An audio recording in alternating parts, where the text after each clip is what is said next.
next storyteller is someone who many of you have come to hear, Becky Weiss. Yay!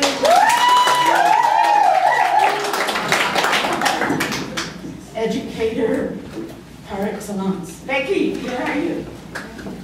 There you are.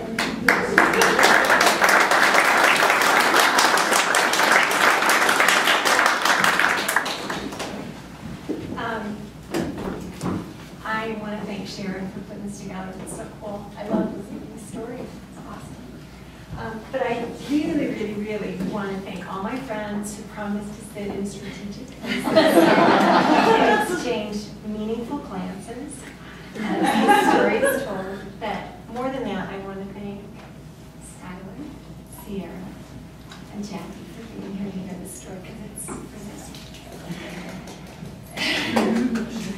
and I'm dedicating this story to them because these guys you're all under 12, right?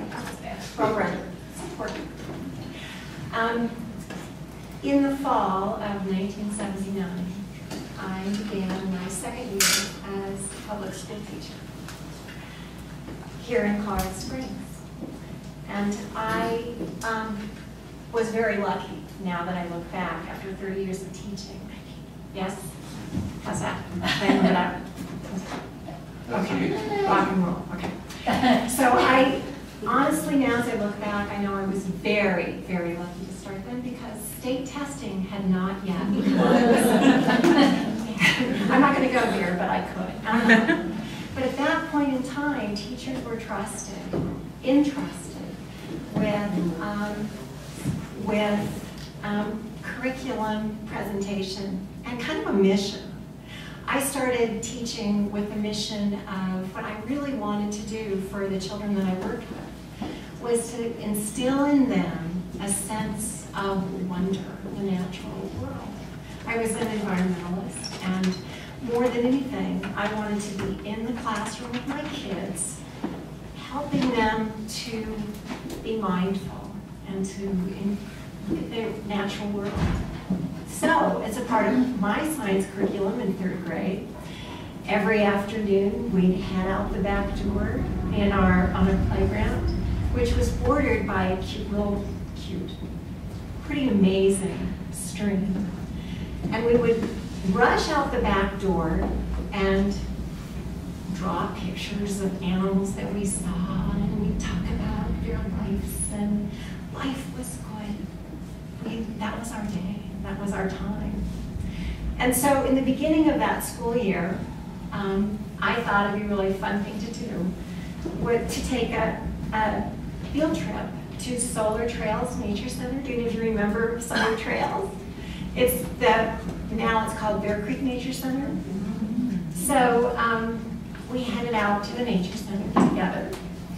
And single file, no talking. If you've ever been on a field trip with children, or if you've never been on a field trip with children, you must do this. Because you're not walking with one pair of eyes.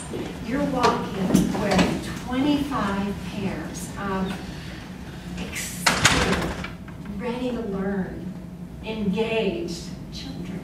And there you are, watching them and soaking it all in. The mindfulness that I had hoped to teach was being practiced on this trip that we took together.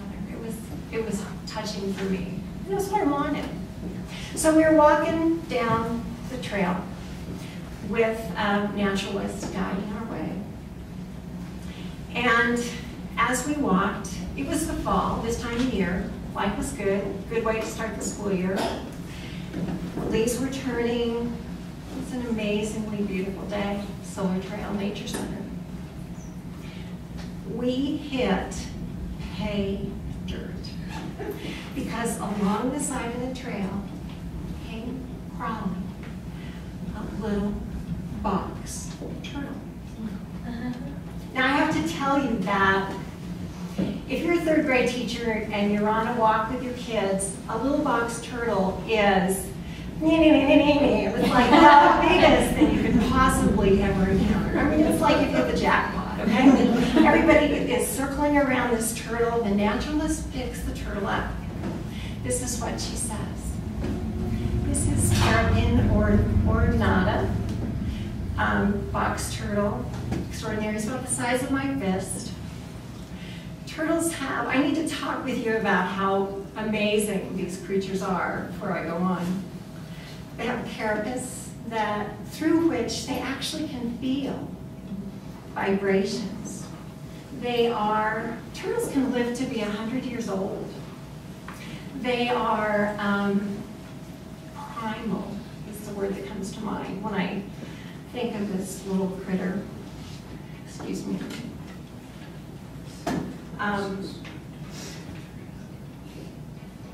I promised myself I'd bring my sippy cup because we need to do that when we teach. We need a sippy cup.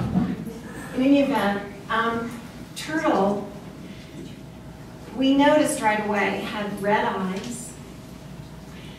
He had a belly that was concave. And if you think about male turtles versus female turtles, there's a reason male turtles' bellies are concave. His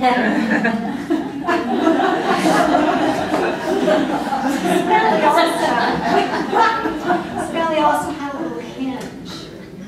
And that hinge worked up so that if he got tired of the world around him, he could just shut himself in. So our naturalists went on and told us the most wonderful facts about this great turtle. And then, much to my chagrin, because I was a naturalist, I believed in leaving the natural world alone. This was, again, 1979, so kind of think about that time frame. She said, hey, if you want to take this turtle back to class with you, you may. We were going to just put it on our display this winter, and actually, if you want to do that, 25 third graders were, yeah, you got to do it, Miss Law, you got to do it, you got to do it. So, again, much to my chagrin, that turtle went home with us, back to the classroom on that day. And we created a space for our turtle in the room. It was about 3 feet by 3 feet, covered it with sand, had a heat lamp. The kids took turns feeding it, mealworms, and it was the hit of the day, every day. I really struggled with that. I really struggled with the fact that we had taken this critter out of the natural world, put it in our enclosed space. But there it was. And day after day, the kids drew pictures of it. We learned more about it. We watched it move. And of course, my mission was for kids to get that sense of the natural world, to get that sense of cycles. I mean, that was why I was there. We talked about why the leaves fell from the trees, metamorphosis. We went back to the stream. We turned over stones and watched. We looked for caddisflies and stoneflies, and life was good. They were getting the whole circle, the whole picture in my mind. However, as the days went by, September turned to October, turned to November, and turtle began to slow down. And I knew, and I shared with the children, that turtles hibernate. It's going to be happening. But I also knew that this turtle was not looking real good.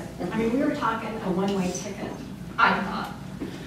And I was really concerned about my children experiencing the death of our classroom pet. I did not want them to see that. I really didn't. I wanted everything to work out that it was supposed to work out in my mind. I wanted them to have that sense of, this is cool, it's a cycle that's going to work, and everything's going to be fine. But we watched Turtle day after day decline. His eyes had scales over them. If I were a herpetologist, psychologist, shrink, I would say that the turtle was extremely depressed. Was lethargic, did not want to interact with the kiddos.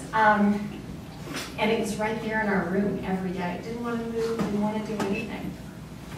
At about this time, I was thinking, why did I ever listen to this naturalist? This is the dumbest thing I've ever done as a school teacher. I don't want to go there. And I got a call from her parent. And she said, Becky, it's time to hibernate your turtle. I just read an article in Ranger Rick magazine. Ranger Rick was published in 1967, I believe. How many did you guys know Ranger Rick? Oh. Ranger Rick might as well have been God, came down upon us and said, time to hibernate this turtle. Again, I thought, okay, well, I'm going to walk through the paces of doing this for the sake of the kids. I want them to have that experience. So we brought in the article from Ranger Rick, and we followed the steps that needed to be followed for this turtle to begin its journey of hibernation.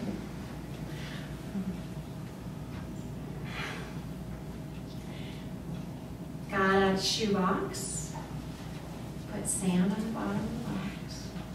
We put the turtle, who by this point, this was the end of November. At this point, that little hinge that I was telling you about that closes turtle off was completely closed. Turtle barely moved. I mean, in my mind, the guy was dead. But okay, we're gonna go through these motions together.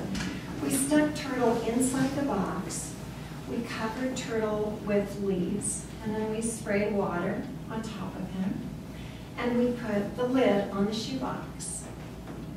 We drew lots to see who was going to get to bury turtle, and 6 kids and I hopped into my red Volkswagen and had extra seat belts. And at this point in time, I would have been sued, I'm sure, by every parent in the district. But we buzzed over to Solar Trails Nature Center, back to where we found turtle, and we together walked along the stream bed and Solar Trails, and we found a spot that we thought would be fun for turtle. Be fun. Okay, let's bury turtle. So we thought it'd be a great place to bury turtle.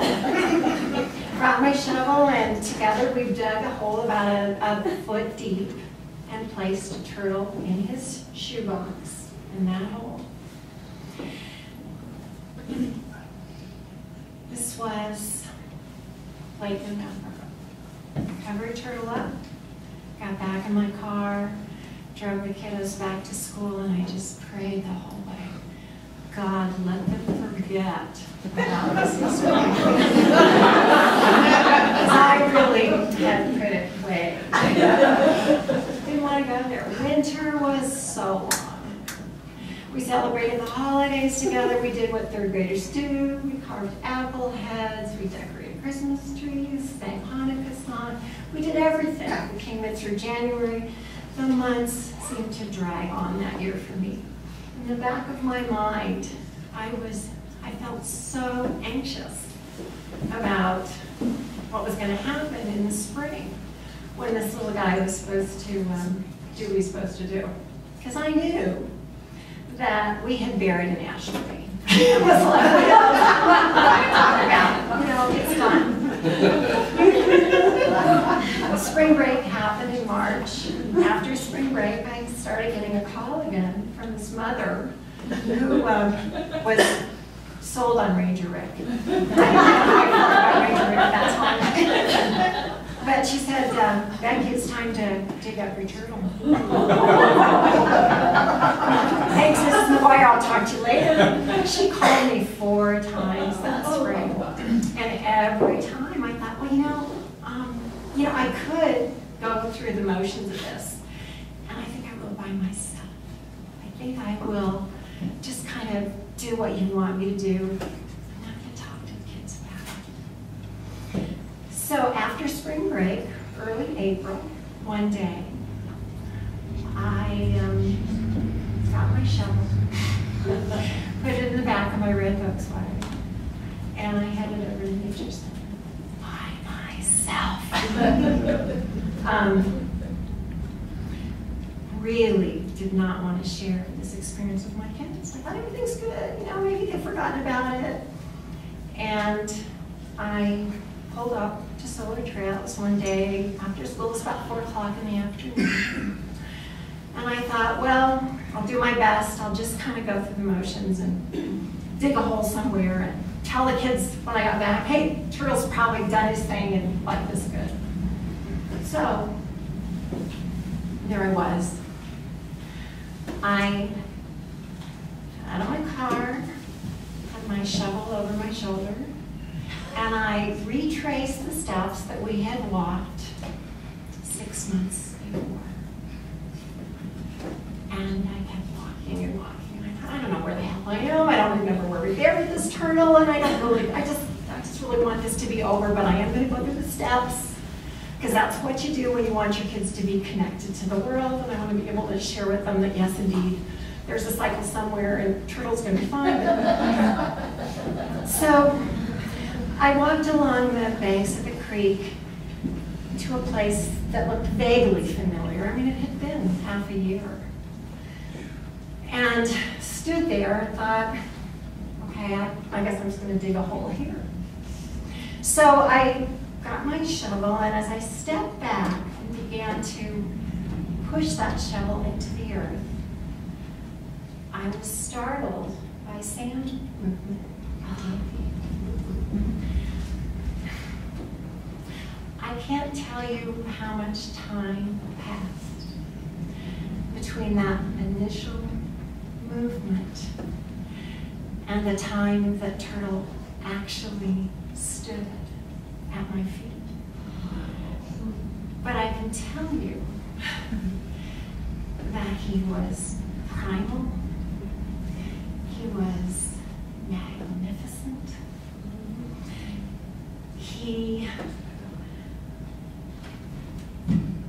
from where I stood, I saw 4 claws making their way up to the surface of the sand. And I saw a beak that the kids and I, 6 months before, were puzzled by because it was massive. It was like an eagle's beak on this turtle, making its way, pushing to the surface. And this turtle the size of my fist, was so powerful that he brought me to tears. In this big space, 650 acres of nature preserve, on this day, at that moment, 6 months later, I stood and I wept for the gratitude that I felt to watch this event. And I wept for the fact that there were no children there with me. What a choice I had made. What a choice I had made. So I watched, by this time I was on my knees, weeping alone. And I watched Turtle. He was covered with sand. His neck, I remember now, it's funny, he reminds me of a high school English teacher I had with this crazy neck. I was like, it was caked with sand. And he just stood there, you know, he was primal. That's the only word I can think of to describe him. But then, I just, you know, I was struggling. Should I bring him back to the classroom and say, hey kids, look here, look what I got? And I, for some reason, was fortunate enough to put my hands in my pockets and watch. I just watched. And again, I don't know how much time passed, but Turtle made his way slowly to the banks of the creek, got a drink of water, and he walked away.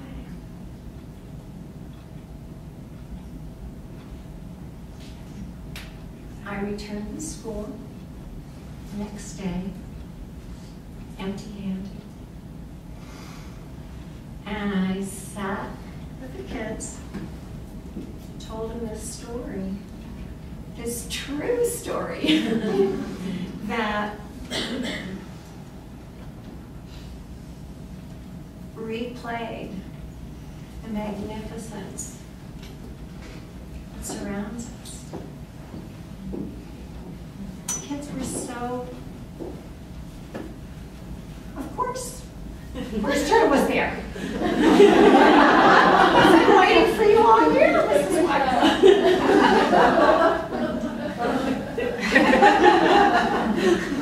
So, in the end,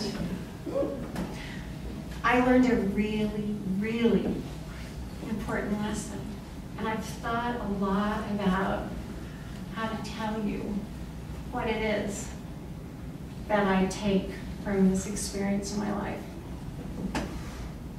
And I've learned to never, ever doubt